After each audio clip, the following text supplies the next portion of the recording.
उत्तर भारत के एक घने जंगल के किनारे बसा चंदनपुर नाम का एक छोटा सा गांव। दिन में ये गांव जितना साधारण दिखता, रात होते ही उतना ही भयंकर बन जाता। गांव के ठीक बाहर एक पुरानी जली हुई काली हवेली खड़ी थी।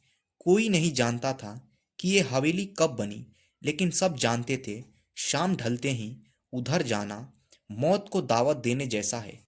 गांव के बुजुर्ग कहते थे, उस हवेली में आज भी कोई रहता है जो जिंदा है। आरव की वापसी। आरव जो शहर में पढ़ाई करता था, कई साल बाद अपने गांव लौटा था। वह इस बातों पर विश्वास नहीं करता था। उसने बचपन में भी हवेली की कहानियां बहुत सुनी थी, लेकिन हमेशा से उन्हें अंधविश्वास समझा। पहले ही रात उसने अपने दोस्त मोहित से कहा, आज मैं हवेली देखने जाऊंगा। मोहित के चेहरे पीले पड़ गए। उसने कहा, पागल है क्या तू? आज अमावस की रात है। आरव हंस पड़ा। आरव को अब बात समझ में आ गई थी। गांव के लोग हवेली के नाम से बहुत डरे हुए हैं। कोई मेरे साथ अब नहीं आएगा। आरव ने अब अकेले जाने का फैसला किया। मोहित ने उसे बहुत समझाया। वो हवेली कुछ अजीब है, वहां कोई नहीं जाता। लेकिन आरव नहीं माना। जाने का फैसला कर ही लिया। रात के ठीक 12 बजे आरव घर से निकलता है। कुत्ते भौंकने लगे, जैसे कि वो चेतावनी दे रहे हों। फिर भी आरव घर से निकल जाता है।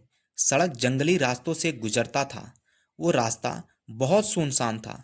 वो कैसे तैसे हवेली पहुंचता है। रात के ठीक 1:30 बजे आरव हवेली का गेट छुआ। डोर अपने आप खुल जाता है। अंदर कदम रखते ही ठंडी हवा का झोंका आया, जैसे किसी ने कान में फूंक मारी हो। दीवारों पर खून जैसा काले धब्बे थे। सीढ़ियों से किसी की चलने की आवाजें आ रही थी। आरव का दिल जोर जोर से धड़कने लगा। एक कमरे में उसे एक पुरानी डायरी मिली। डायरी में लिखा था, अगर ये कोई पढ़ रहा है तो समझ लो अब बहुत देर हो चुकी है। मैंने अपने पूरे परिवार को यही मार डाला था। अब वो सब यही है मेरे साथ। अचानक टॉर्च बुझ गई। आरव घबराते हुए दूसरे कमरे की तरफ बढ़ा। कमरे के सामने लगे टूटे आईने में आरव ने देखा, उसके पीछे एक औरत खड़ी है, सफ़ेद साड़ी में, उल्टे पैर और बिना आंखों के। उसने धीमी आवाज में कहा, अब तुम भी मेरे साथ यहीं रहोगे। आरव चीख भी नहीं पाया। दरवाजे अपने आप बंद हो गए। हवेली की लाइटें बुझ गई। अगली सुबह गांव वाले हवेली के बाहर खड़े थे। दरवाजे अपने आप खुल गए। अंदर आरव की टॉर्च पड़ी थी, लेकिन आरव नहीं था। दीवारों पर लिखा था, मुझे कोई और भी चाहिए। गांव वाले सब समझ गए, आरव अब नहीं रहा। सब गांव वाले अपने अपने घर लौट गए। उस दिन के बाद गांव में एक नई कहानी फैल गई। अब हवेली में एक लड़के की आवाज़ भी आती है, जो आधी रात को कहता है, मत आना, बहुत देर हो जाएगी।